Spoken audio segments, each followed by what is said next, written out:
Kalau rumah kamu masih becek gitu, masih ceboknya masih blepetan kemana-mana, itu belum kaya.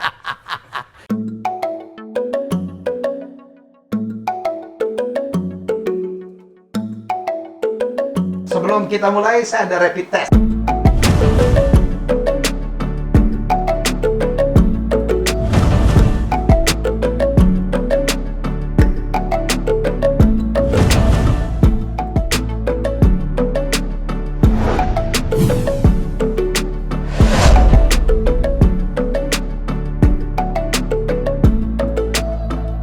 Saya ini sering sekali dikritik orang, kok tamunya Helmi Bicara itu serius-serius.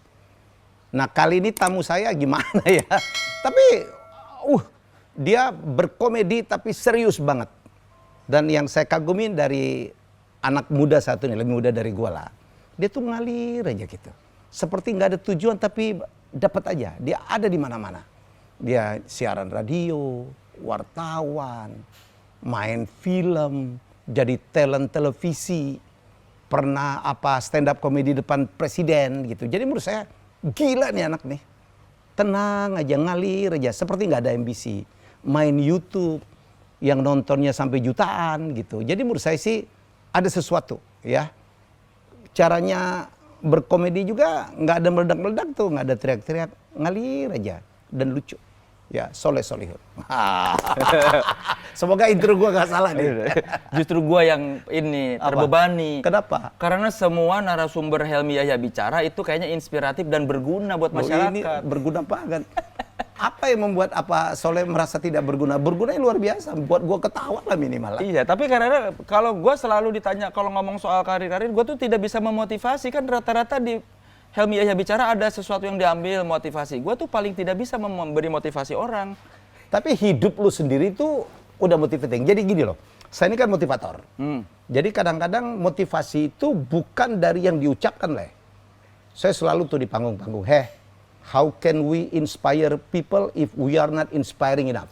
Karena sekarang ini public speaker itu harus kelop gitu antara yang dilakukan di luar dengan omongan. Kita nggak boleh, lo harus gini, sehari-hari.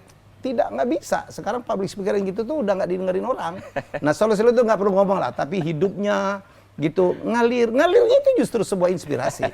Dulu kan kuliahnya jurnalistik kan? Iya, iya. Mestinya jadi wartawan dong. Iya, 7,5 tahun kan sempat jadi wartawan. Jadi wartawan. Ya. Jadi dari 2004 di majalah Trax, terus ke Playboy, terus ke Rolling Stone Indonesia. Gua nggak mau bahas Playboy ya. Kenapa? Ada ini dengan yang pernah nulis di Playboy? Iya, nggak pernah gitu lah, enggak lah. Gue juga kenal Erwin lah. Dan banyak orang yang tidak paham kalau Playboy di luar sama Indonesia itu kan beda. Iya. Ya udah, gue tahu jadi nggak usah dibahas. Ya udah. Kalau Helmi Yahya cukup pintar kak untuk mengetahui bahwa Playboy itu karya jurnalistik. Karya jurnalistik, ya udah. Jangan dipanjangin lagi. Iya, iya. Dan Billboard ya. Rolling Stone. Rolling Stone sama Adib ya. Ya, Adib kemarin WA gue tuh tiba-tiba gitu. Gue akan undang juga tuh. Karena menarik untuk ngebahas musik, kita kan pingsan juga sekarang. Iya. Dengan corona ini semua pingsan gitu. Iya, bukan cuma musik sih. Ya, bukan cuma musik memang. Semua pekerja panggung itu pingsan. Iya, pingsan. Saya kemarin kan beberapa orang TV kayak Duto, Yogi, semua ya. Kita lagi kepengen ngomongin lah. Gimana sih ngangkat? Teman-teman udah banyak, ada musisi yang jual drum. Iya, kasihan. 3 bulan gitu. 3 bulan udah nggak ada penghasilan. Kan mereka dapat duitnya dari kawinan, dari main konser. Di kafe. Ini tiap kali diajak konser amal nggak dibayar. Iya, makanya padahal musisi pun butuh dikasih amal. Butuh dikasih amal. Makanya saya bilang ini IO atau sponsor-sponsor berhentilah bikin konser amal. Bikinlah konser yang komersil. Kasihan kan. Kan soalnya serba salah kalau misalnya musisi nolak, aduh konser amal, tapi kan kalau minta bayaran nggak enak ya. Nggak enak ya. Tapi sebenarnya dalam hati juga mereka butuh duit juga. Butuh duit juga ya. Berbulan-bulan loh. Iya. Waduh, itu yang kita sedang pikirin gitu. Nah kemarin kan kita mau bikin konser amal ya. Cuman kemarin kan ada satu masa tiba-tiba masyarakat udah nggak suka lagi dengan konser-konser amal gitu. Iya. Karena kebanyakan dan nggak tahu saya. Jadi orang tuh udah alergi aja dengan konser amal gitu. Padahal kita donasi itu diperlukan. Sampai sekarang banyak sekali yang memerlukan. Gitu. Tapi harusnya ya selain konser amal juga ada konser komersil supaya ya hidup musisi. Iya, itu yang saya bilang kemarin. Kita bikin konser amal, tapi yang tampil kan bukan pelaku di atas panggung doang, yang di belakang panggung loh. Yang IO selesai loh, habis semua. Di belakang gua ada IO nih, udah gak ada kegiatan berbulan-bulan. Ya karena mau bikin event apa? Apa nggak ada. Nah ini kita berharap udah mulai ada kegiatan, walaupun new normal saya pikir nggak akan ada lagi tuh apa yang konser-konser kayak dulu. Iya, kayaknya saya rasa sampai akhir tahun agak susah sih bikin konser-konser. Orang juga ngeri juga kayaknya. Mau pergi keluar juga apa desek-desekan. Iya. Kemarin gua ke mall sepi. Kemarin gua ke mall tuh, masuk mall gitu sepi banget. Jam makan siang gua masuk. Di mall yang nggak pernah sepi, makan siang sepi. Mungkin. Tapi mall-mall yang di pinggiran itu rame itu ya, yang kemarin di Cipulir kita lihat yang iya, tapi itu kan lebaran doang kayaknya. Oh iya. Dan duitnya lagi banyak kali ya. Enggak, duitnya kan setahun sekali. Oh. Mereka kan mungkin yang di pinggir-pinggir belanja setahun sekali, jadi udah nggak peduli lagi. Udah dikumpulin kali ya. Iya. Oh iya, mungkin menjelang lebaran. Tapi gambar itu ya, video itulah itu menyebar ke seluruh dunia. Itu yang kita ngeri itu. Penutupan McD. Oh. Itu menyebar seluruh dunia. Ini kan zaman demikian keterbukaan. Jadi saya ngerinya itu impresi orang luar tuh. Ya tentang Indonesia tuh, waduh nggak ada banget distancing, tidak disiplin. Tapi kan di Amerika juga begitu. Memang. Sama aja. Cuman ya kalau Amerika mungkin demikian besar orangnya nggak perlu kemana-mana kan. Kita ini kan kalau mau keluar ngeri saya. Orang melihat, oh Indonesianya tuh tidak disiplin gitu. Ada gambar yang pasar Tanah Abang tetap rame gitu. Nggak kepikir zaman ini kan TV pun menghadapi new normal ya. Iya. Kalau konser-konser, acara-acara show dengan banyak penonton, banyak pemain kan nggak perlu tuh. Stand up comedy kan bisa sendiri lah. Ya sebetulnya bisa sih bisa, cuma kan atmosfernya beda.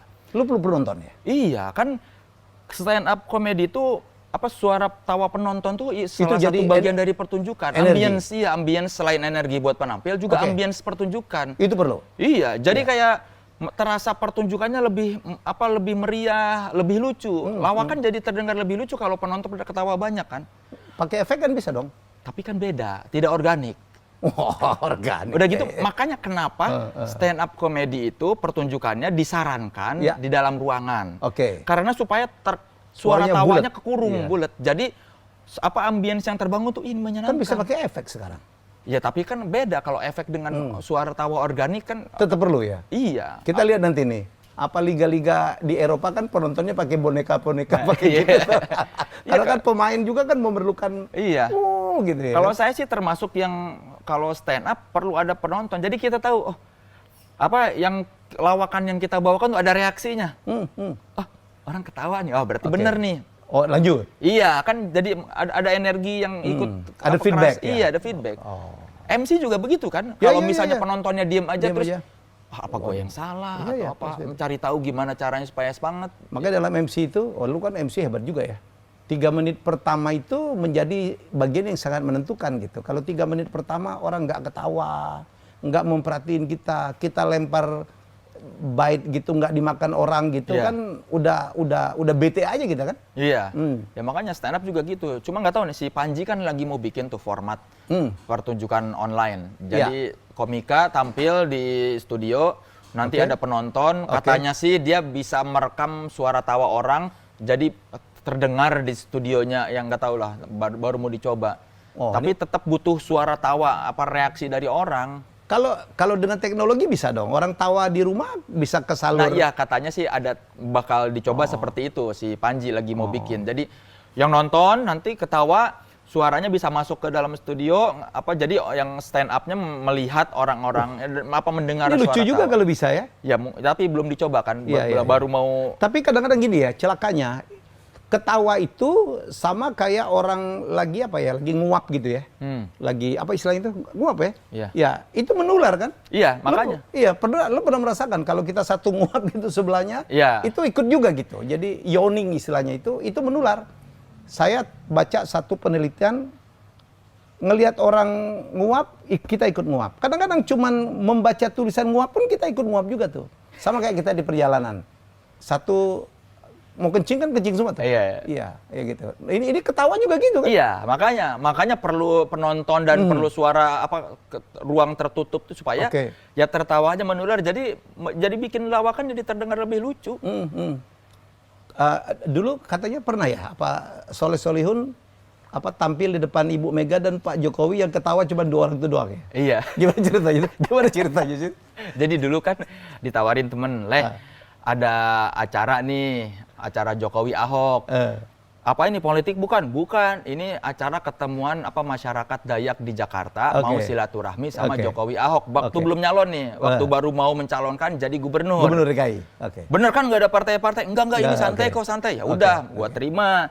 Terus pas tiba-tiba di venue, diambil alih sama partai. Si protokolernya dirubah semua, acara yang tadinya santai jadi acara serius. Partai ada protokoler, ada Ibu Mega juga mau datang katanya. Jadi kaku, ada menyanyikan lagu Indonesia Raya, ada ini kan jadi tegang. Aduh, tadi katanya santai. Nah, pas tegang, terus tiba-tiba saya lupa ininya gara-gara saya harus nge-MC sama stand up. Terus? Jadi suruh stand up MC. Nah, urutannya kebalik. Jadi gara-gara urutan terbalik saya jadi panik, terus jadi tegang kan karena tiba-tiba jadi acara partai, ini kok jadi acara PDIP ya kan. Saya kan saya nggak mau acara partai. Saya bilang gua nggak mau ikutan acara partai, nggak mau terafiliasi atau ngambil duit dari kegiatan partai lah. Jadi kan secara psikologis juga saya nggak tenang, panik. Dan pas ngebawain stand up juga berantakan. Kayaknya Ibu Mega sama Pak Jokowi sama Pak Ahok juga menghargai aja kali ketawa. Jadi ketawa karena kasihan gitu. Mungkin. Ada tahu ya, ini kita kan orang-orang panggung ya. Jadi kadang-kadang kita pernah tuh kadang-kadang masanya saat tertentu mati angin kan? Iya. Iya, mati angin. Kok nggak dapet aja gitu? Ngomongnya jadi salah gitu kan? Iya, jadi aduh, keringetan. Udahlah. Yang penting yang punya acara orang paling tingginya masih terketawa. Kalau orang yang paling tingginya itu bete, baru khawatir kita kan. Nggak apa-apa. Tapi kalau biasanya orang paling tinggi ketawa, yang di bawah-bawahnya ikut ketawa. Iya, cuma kan Ibu Mega sama Pak Jokowi kan ketawanya irit kan. Irit ya. Jadi mungkin yang sebelah juga nggak ngelihat bahwa mereka ketawa, cuma gitu. Celakanya itu ada di tulisan gitu ya. Gue mau bikin rapid test nih. Bukan corona lah. Ya lo pilih aja 1D2. Oke, lo pilih 1D2. Vincent atau Desta menurut lo? Vincent. Ya. Kenapa lo pilih Vincent daripada Desta? Karena Vincent lebih ramah ya. Desta kan galak. Galak? Galak, Desta tuh galak. Terus kan lo dua-duanya deket dong? Dua-duanya, tapi gue lebih akrab sama Vincent. Ya. Kalau Vincent tuh ya gitu. Desta tuh Judas tau. Gitu ya? Siapa yang lebih lucu di antara dua? Lebih lucu Vincent. Kalau keseharian tuh kayaknya. Tapi kalau Vincent dan Desta tuh ada chemistry-nya ya? Iya. Kalau Vincent itu di sebelahnya Desta, lucunya banget ya kan? Iya. Ya mereka tektokan, saling ledek gitu. Tapi secara pribadi lu lebih dekat dan Vincent lebih lucu? Iya, lebih lucu Vincent. Ini di grup pun lucu gitu. Kalau di grup WhatsApp, maksudnya ini orang bukan cuma di TV. Iya. Ketika ngobrol di konyol, tulisan. Vincent tuh konyol. Iya, lucu. Iya, saya pernah perjalanan Panasonic World, satu trip gitu. Pak Rahmat Gobel aja ngakak-ngakak ketawa. Iya. Itu orang konyol banget. Dan Vincent itu waktu saya jadi wartawan dia nggak bete saya bilang album Club Etis jelek. Kalau Desta marah. Waktu saya jadi wartawan, saya pernah kritik album Club Etis yang berapa? Yang ketiga apa yang kedua? Saya bilang kan sekilas seperti butuh lebih banyak briefing. Pokoknya saya kritik lah ini albumnya jelek gitu. Nah, Desta tuh termasuk yang marah. Sampai sekarang dia suka ini. Lu bilang album Club Etis jelek nggak? Dendemin juga ya? Iya. Tapi kita ngaku Vincent dan Desta itu memang couples gitu. Ya memang begitu. Sama aja dulu kayak Jojon sama Cahyono. Cahyono kan nggak terlalu lucu. Tapi Jojon kalau nggak ada Cahyono. Jadi ya timpang ya. Timpang gitu, ini timpang. Oke, nomor 2. Ini ada lagi nih ya. Wartawan atau penyiar radio? Wartawan. Kenapa, Le? Karena sebetulnya di antara semua profesi, wartawan, penyiar radio, pelawak, gue tuh paling bagus sebagai wartawan. Pertama kan karena ya dibuktikan dengan pernah dapat penghargaan kan. Iya, lu pernah menang 2007 ya? Anugerah Adiwarta Sampurna tuh. Kedua, itu waktu lu nulis di mana? Di Playboy. Di Playboy. Ya, itu sebuah kemenangan, 2 kali kemenangan menurut gue. Karena kemenangan buat diri sendiri dan kemenangan buat umum. Karena Playboy dicap bukan produk jurnalistik, terus tahu-tahu wartawannya dapat penghargaan di bidang jurnalistik gitu. Oke. Kedua ya karena memang passion, ya maksudnya. Apalagi sekolah lo memang jurnalistik kan? Iya, jadi secara pribadi menilai diri sendiri juga, memang gue lebih bagus sebagai wartawan daripada penyiar radio. Berekspresinya pun? Iya, kualitasnya, apa karya yang dihasilkannya gitu. Sebagai seorang penyiar, karya jurnalistik ya? Iya, Soleh Solihun tidak terlalu bagus, masih banyak penyiar lain yang lebih bagus daripada Soleh Solihun. Tapi sebagai wartawan, Soleh Solihun bisa bilang, wartawan media cetak, Soleh Solihun termasuk wartawan musik yang bagus. Bolehlah bilang, Soleh Solihun wartawan musik yang bagus. Tapi kalau penyiar, Soleh Solihun bukan penyiar ya radio yang berkualitas, maksudnya biasa aja gitu. Banyak saingannya. Banyak yang lebih bagus. Tapi waktu itu lo pernah dipecat gara-gara sebagai wartawan dan siaran juga? Iya. Iya, benar itu ya? Iya. Itu waktu di Rolling Stone. Rolling Stone. Dia siaran waktu di mana? Indika? Indika. Siaran di Indika. Terus waktu itu kan era-era tahun segitu tuh, kebijakan manajemen Rolling Stone bikin lu nggak boleh kerja di dua perusahaan ya, nggak boleh side job kasarnya. Ya. Bikinlah kita tanda tangan surat pernyataan tidak akan bekerja di dua perusahaan. Oke. Nah ketahuan siaran, ya udah jadi melanggar peraturan. Dan keluarlah seorang Soleh Solihun. Dipecat. Itu yang gue bilang mengalir, dipecat. Iya. Akhirnya menekunin siaran radio. Cukup lama jadi penyiar radio ya? Ya 3 tahun, 4 tahun, 5 tahun. Siaran itu sebenarnya on off. 2005 pernah siaran, 3 bulan. Tapi terganjal karena pas waktu masih di Trax, lu nggak mau lu mau diangkat jadi karyawan tetap nggak? Kalau mau diangkat jadi karyawan tetap berhenti siaran. Ya udah dilepas siarannya. Oke. Terus waktu di Rolling Stone kerjasama dengan Indika. Ada program majalah dengan radio, tiba-tiba setelah berjalan berapa bulan si radio, lu bagus jadi penyiar, masuk ke gua deh, ya udah siaran. Terus off lagi gara-gara sempat berhenti dari Indika karena nggak nyaman, susah izin lah. Setelah berapa tahun siaran, job off air makin banyak, tapi izin susah, berhenti. Berapa tahun kemudian diminta siaran lagi gitu. 2 tahun. On off. Makanya. Tapi katanya dari kegiatan radio itu akhirnya Soleh Solihun dipercaya menjadi MC ya? Ya, di Rolling Stone sebetulnya. Rolling Stone. Ya. Lu jadi MC berapa kegiatan Rolling Stone? Sebulan sekali.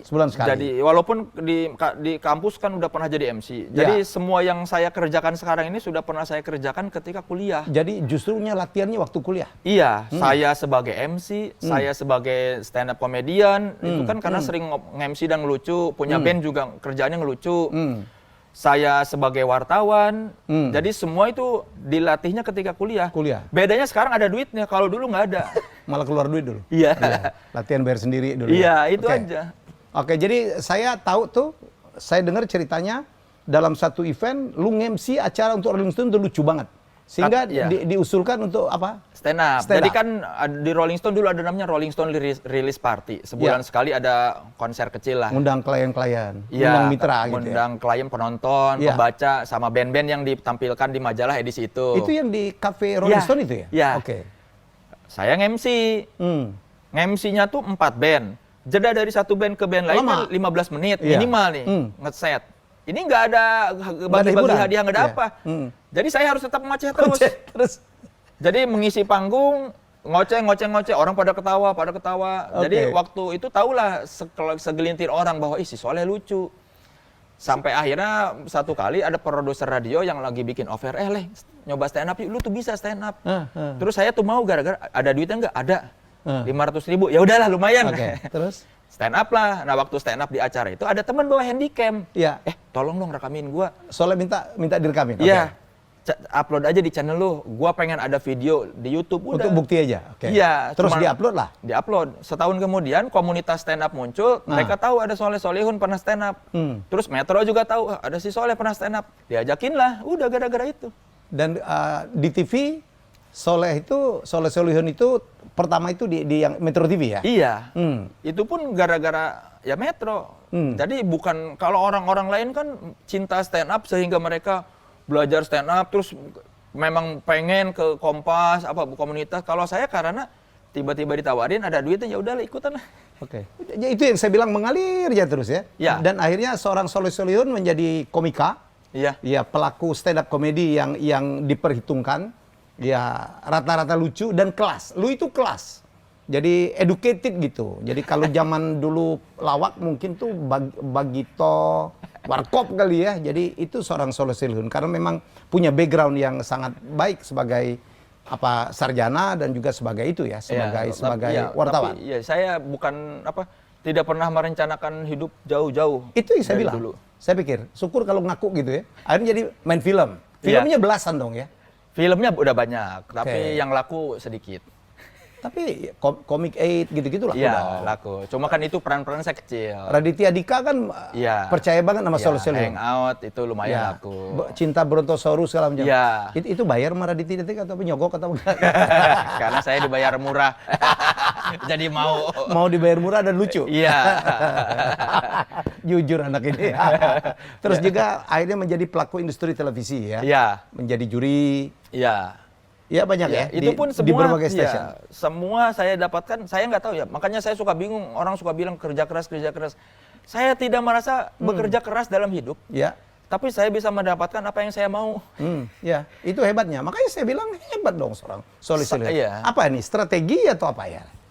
Mungkin awalnya karena dari kecil saya merasa hidup saya nggak akan panjang umur. Oh iya? Saya gara-gara saya sering baca tabloid Hidayah. Kan banyak tuh yang siksa kubur, rahasia ilahi gitu ya. Iya, mati suri atau apa. Kematian lagi kecil tuh saya baca tentang kematian terus mayat berbelatung gitu ya. Iya, terus lagi kapan ada saudara saya meninggal, ada teman saya, tetangga meninggal. Dari kecil tuh kematian selalu menyelimuti hidup saya, jadi saya takut mati. Iya bener. Bener, itu kelas 5 SD. Sehingga akhirnya saya yakin, jangan-jangan saya besok mati. Gara-gara saya yakin besok saya mati, jadi saya nggak pernah mikir jauh-jauh hidup. Udah, yang ada aja di depan. Saya dulu bahkan yakin, sama Allah, ya Allah, please tolong saya kasih umur panjang dong, saya pengen ngerasain hubungan badan. Itu aja. Saya nggak mau berzina, tapi saya pengen ngerasain. Cuma waktu itu saya yakin, saya nggak akan umur panjang. Pasti saya nggak akan ngerasain surga dunia nih. Saya tuh dari dulu salah satu tujuan hidup saya, ya Allah, beri saya umur panjang supaya saya bisa ngerasain minimal hubungan badan tuh kayak gimana sih. Jadi doa lo simple banget ya? Iya, karena saya yakin kayaknya umur 18 juga masih syukur nih. Tapi ternyata sekarang sampai 41 masih hidup. Jadi karena dari kecil selalu berpikir nggak akan umur panjang, saya mikir, buat apa mikir jauh-jauh? Kalau besok meninggal kan udah sia-sia semua itu. Dan terus karena saya tuh kenapa nggak pernah mikir jauh-jauh, dan akhirnya saya lebih memikir, lebih baik kita hidup untuk hari ini. Karena kadang-kadang manusia terlalu berpikir jauh, tapi lupa untuk mensyukuri apa yang sedang didapatkan sekarang saat ini. Lagi SMP suka pengen buru-buru SMA, pengen buru-buru ngerasain pakai celana panjang. Begitu SMA kangen masa SMP.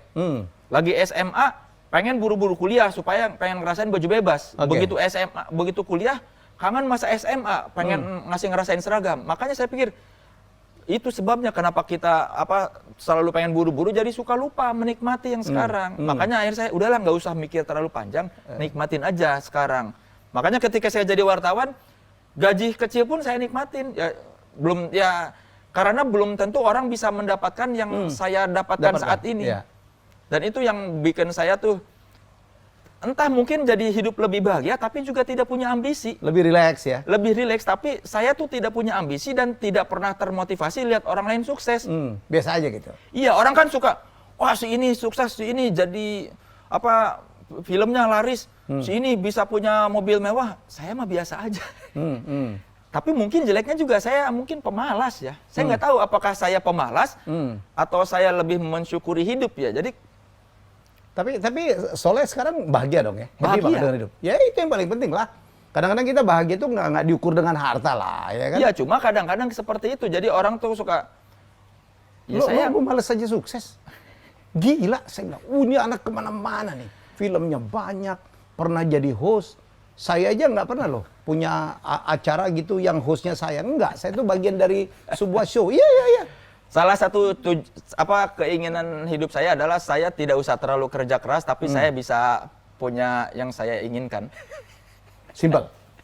Dan Soleh Solihun adalah seorang yang sangat bersyukur ya, mensyukurin apa yang diterima. Ya, karena menurut saya kalau kita tidak mensyukuri yang kita punya, nggak akan bahagia. Kecewa. Iya. Misal nih, Helmi Yahya udah punya rumah, ada kolam renang. Kalau tidak bersyukur kan, aduh gua pengen punya rumah di Kemang, kan nggak akan bahagia. Ya saya punya rumah ala kadarnya, maksudnya ya relatif bagus, tapi kan kalau dibandingkan rumah Helmi Yahya, alah, nggak ada apa-apanya iya. dengan rumah sultan-sultan itu. Tapi intinya menurut kita saya bahagia ya. Bahagia. Ya, dan kadang-kadang materi pun nggak akan pernah cukup. Dulu waktu gaji saya wartawan cuma 5,8 sebulan, berpikir kayaknya kalau 10 juta aja sebulan bakal kaya ya, bakal bisa beli apa-apa. Ternyata saya sekarang udah lebih dari situ, nggak cukup juga ternyata. Ya intinya kayak gitu. Itu karena ekspektasi ya kan? Iya, makanya akhirnya saya merasa ya harus bersyukur aja. Lu ngomong-ngomong tentang kolam renang. Saya itu orang hidupnya kalau dibilang ambisius juga enggak lah. Apalagi sekarang udah selesai semua ya. Nah, gue punya YouTube aman ya, udah bisa monetizing. Soleh-Solihun kan gue dengar kan nggak bisa monetizing. Nanti kita bahas. Wah ya, undangan webinar saya sekarang, saya juga nggak mau digratisin lah. Capek gua, banyak banget kemarin tuh, ada 50 kali gratisnya sekarang. Gua mau makan juga gitu kan. Saya punya tim, saya bikin manajemen. Nah, tapi ngeset diri saya kepengen hidup enak lah. Bapak saya kan miskin banget. Nah, cerita tentang kolam renang. Dulu gue cita-cita nanti. Dulu kan gue susah banget waktu SMA. Mau berenang tuh di swimming pool gitu. Kita orang Palembang namanya swim bath. Itu kita ngumpulin duitnya lah. Sebulan baru bisa, 2 bulan baru bisa. Sekarang gue punya ini lu tadi cerita pribadi ya kan, bahwa lu tuh cuma kepengen berhubungan badan gitu. Cita-cita lu kan simpel banget. Gue itu sampai sekarang tuh, rumah gue harus ada kolam renang dan gue dendam lah, nggak bakal gue renangin. Jadi gue dalam tahun sini kolam renang baru 3 kali gue nyebur, itu pun nemenin cucu gue, ya udahlah. Ya dilihat-lihatin aja gitu. Tapi salah satu ciri-ciri rumah orang kaya adalah ketika punya kolam renang. Iya udah itu. Dan aja. WC-nya kering pasti ya. Iyalah. WC di rumah Helmi aja kering kan. Oh, itu WC orang kaya. WC saya masih becek. Ciri-ciri rumah orang kaya, kalau kamu berkunjung ke rumah dia, terus kita ke WC, numpang WC, kok kering? Orang kaya. Nggak ada air. Nggak ada air. Jadi bikin minder. Aduh ini, saya kalau numpang kencing di rumah orang kaya, suka ngambil tisu dilap-lapin, takut. Kalau gitu gue besok ada orang yang ngeringin WC-WC gue lah. Gitu. Makanya sebaliknya ketika orang kaya numpang kencing di rumah saya, pasti kayak yang jijik, kok becek WC-nya. Di WC saya nggak ada tisu, pasti di rumah Helmi Yahya ada tisu kan? Ada tisu, ada air. Orang kaya, iya, tapi ada tisu. Rumah lo nggak ada tisu? Nggak ada, karena saya belum kaya. Tapi ada sabur kelapa gitu? Nggak ada lah itu. Nah itu, ciri-ciri rumah orang kaya ketika kita ke WC-nya ada tisu. Karena biasa kaya. Kalau rumah kamu masih becek gitu, masih ceboknya masih blepetan kemana-mana, itu belum kaya. Ini ukuran kan? Kaya menurut Saleh. Bener loh. Soalnya saya survei ke semua rumah orang kaya, kering-kering. WC itu kalau di rumah saya enaknya becek, basah. Jadi kalau cebok tuh jebar-jebar udah gitu. Itu jangan-jangan karena buang airnya lancar. Kalau orang kaya buang airnya, ada yang tiga hari juga nggak buang-buang air. Bukan, karena kalau WC orang kaya, ini tempat kencing, di sini tempat mandi, ini ada wastafel, ini ada bak. Kalau WC orang-orang menengah mah, WC tempat mandi udah. WC dan mandi bareng, makanya becek. Kalau orang-orang kaya pasti itu mandi di situ, kencing di situ. Besok gue ke rumah Soleh-Solihun, gue cek langsung WC-nya kayak apa. Becek. WC gue becek dan kecil gitu. Kalau rumah orang kaya pasti kering. Kadang-kadang ada keset di dalam. Kok keset di dalam sih? Iya kan? Kalau di luar diambil orang dong. Iya makanya. Itu orang itu masjid kaya. Ya. Oke. Ini lucu banget. Baik, berikutnya. Masih ada lagi nih, Le. Apa? Ada, tenang aja. Milih nih, Raditya Dika atau Ernest Prakarsa? Ernest lah. Ernest kan dua-duanya bikin film nih?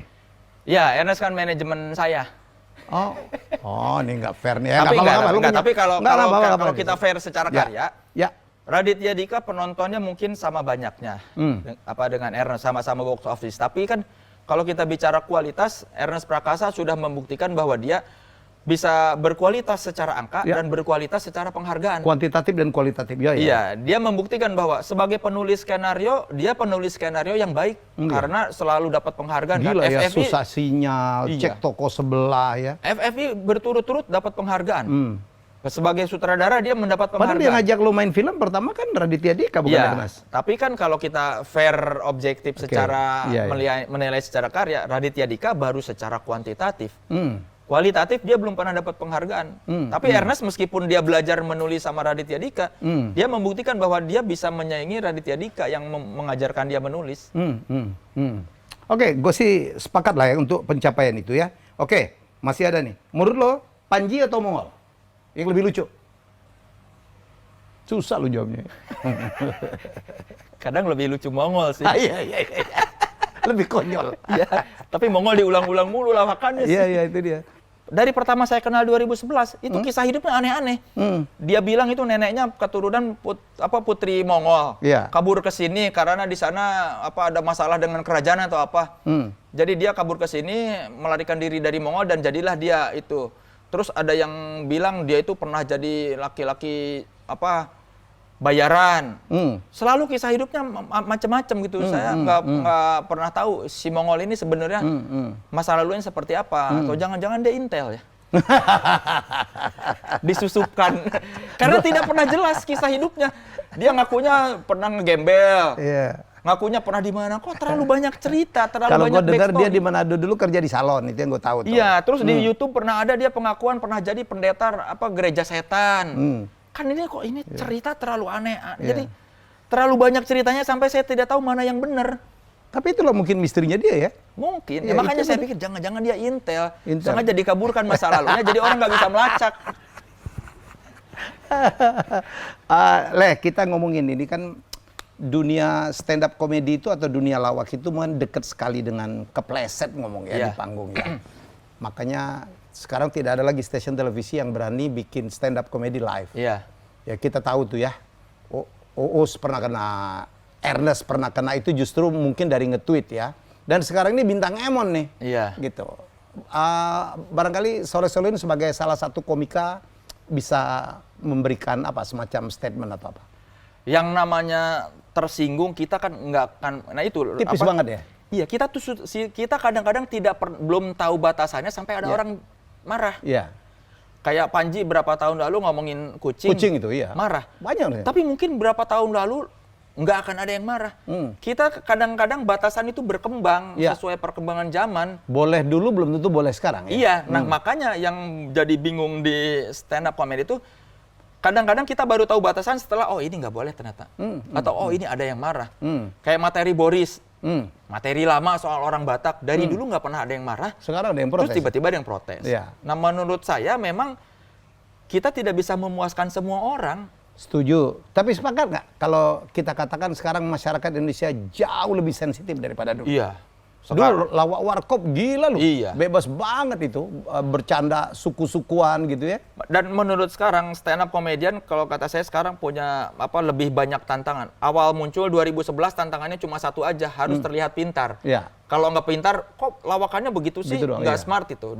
Dulu persoalan cuma lu garing, lucu udah. Iya. Dulu orang ngebully cuma ya nggak lucu, udah gitu dong. Sekarang mah kita nih, saya dibilang nggak lucu nggak apa-apa, yang penting jangan ada yang marah. Iya. Ya nggak apa-apa lah dibilang garing. Aman. Ya nggak akan diajuin atau nggak akan dibully, setidaknya cuma bilang nggak lucu lu, ya nggak apa-apa. Kalau sekarang tuh lebih ngeri lagi. Dulu mah cuma itu aja. Dulu cuma takutnya kok nggak smart. Dulu kan cuma smart atau tidak, lucu atau tidak. Sekarang yang lucu ya, nggak ada satupun bintang idola termasuk komika yang tidak punya haternya ya. Iya. Kan rata-rata orang normal, orang ketika jadi idola dan disukai banyak orang pasti ada juga yang sebel.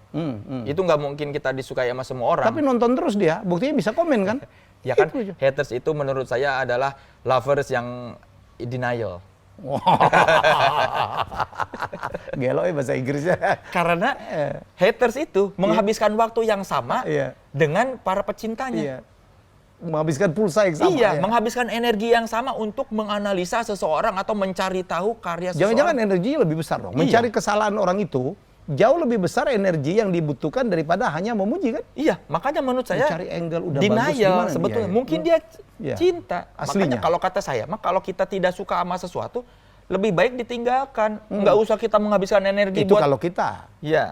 Kalau hater, ya mungkin mereka tidak sadar. Jadi jangan-jangan memang kodratnya memang menjadi hater kan?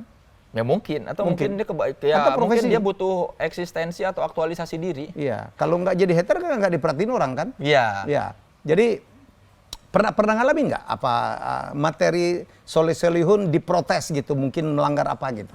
Waktu awal-awal, pernah ada materi soal pengendara motor. saya ngeledekin orang-orang yang suka safety riding pakai pelindung lutut pelindung ini, padahal cuma di dalam kota, saya ketawain. Ada yang marah, itu lu nggak ngerti itu kan safety riding gini.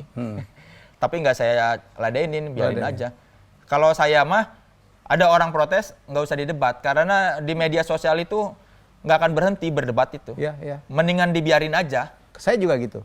Saya sekarang kan banyak komen tuh. Saya baca gitu. Saya tahu ini ini oke, ini ngaco, ini karena kurang paham, ini sudah kita jelasin. Ya kita pelihara aja lah.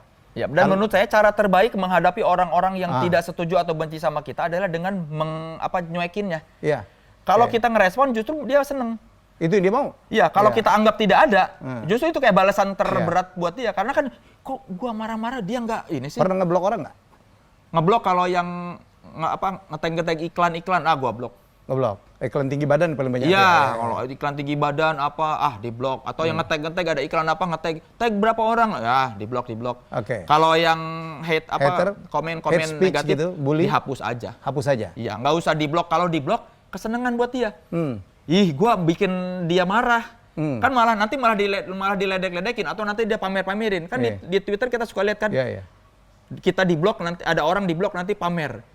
Gue diblok. Kan jadi kayak dia menang. Sudah mengusik orang yang diganggunya. Dia umumin lagi tuh? Iya, dia umumin. Gue diblok. Kalau kita hapus kan dia nggak tahu. Maksudnya kalau cuma dihapus tapi ya udahlah. Kalau diblok tuh kayak udah berhasil mengusik. Makanya menurut saya cara terbaik adalah dengan mengacukannya. Ini pertanyaan terakhir. Kira-kira kita nggak tahu ya, pandemik ini syukur-syukur cepat selesai lah ya. Kalaupun nggak selesai total mungkin agak mereda lah. Itu yang kita harapin. Saya senang lah sekarang. Denyut ekonomi udah mulai bergerak ya. Mall-mall udah mulai dibuka. Tempat hiburan udah mulai secara terbatas dibuka. Karena kita juga butuh aktivitas. Ya mungkin Soleh Solihun punya sesuatu untuk disampaikan. Ya kalau kata saya mah, pesan saya kan buat para pekerja panggung seperti saya atau para musisi, kami ini kan hidupnya tergantung dari sponsor ya sebetulnya. Orang-orang yang mau bikin event. Dari order? Ya, dari order. Kalau kata saya mah sekarang ada baiknya sponsor atau yang biasa bikin konser-konser, event-event gede, mulai beralihlah ke digital. Bikin event-event digital. Setuju. Udahlah nggak usah mikirin konser yang off-air. Bikinlah konser-konser digital. Undanglah band-band atau kami para pekerja panggung, MC segala macem buat manggung, tapi bayar dengan harga yang normal. Normal aja. Jangan mentang-mentang digital terus dipotong. Turun-turun dikit nggak apa-apa. Ada tarif corona juga. Cuma ya itu. Kalau kata saya mah kalau mau buat para pekerja hiburan karena kan kami mengandalkan kerja dari mana lagi? Kecuali orang-orang yang masih ada kerjaan di TV ya. Tapi kan lebih banyak orang. Lebih banyak orang-orang yang hidupnya dari off air. Betul. Dan di TV pun sekarang TV rata-rata udah nggak banyak lagi bikin show. Kan ada batasan juga. Makanya sekarang lucu konten-konten YouTube masuk ke TV nih. Jadi saya setuju nih ya apa yang dikatakan oleh Soleh Solihun bahwa ini kan ekonomi harus bergerak, dunia tetap harus berputar, kita harus move on. Saya tahu mungkin budget promosi sekarang tidak besar karena omset mengecil. Tetapi kan aktivitas promosi tetap harus dilakukan. Saya mulai minggu depan udah bantu properti, udah bantu beberapa brand gitu.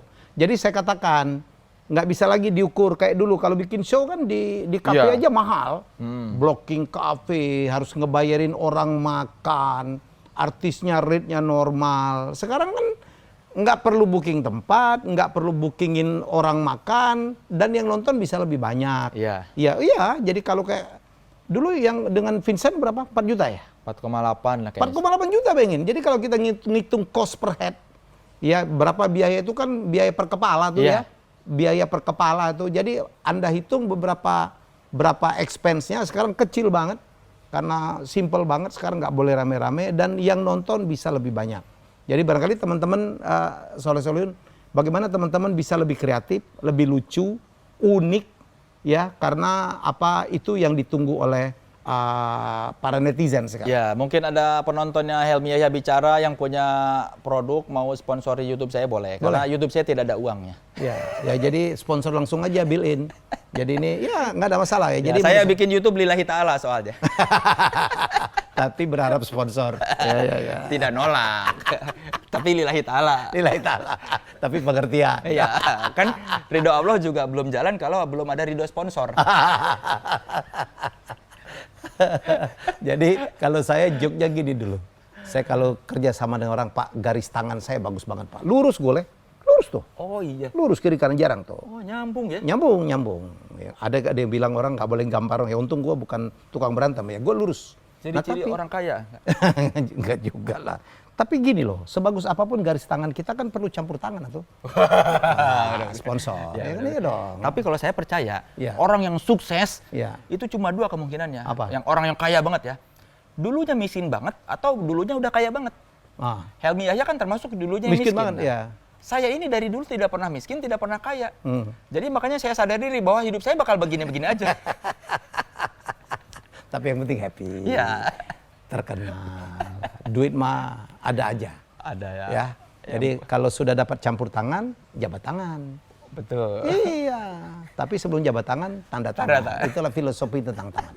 Garis tangan boleh bagus, tapi perlu campur tangan sponsor. Oh, ini nanti masuk ke segmen Helmi Yahya bicara yang itu yang gitu ya. Seperti birds of the same feather flock Together. together. Bergaulah sama orang yang kasih duit. Iya. Oke, terima kasih Le. Habis ini kita makan-makan ya.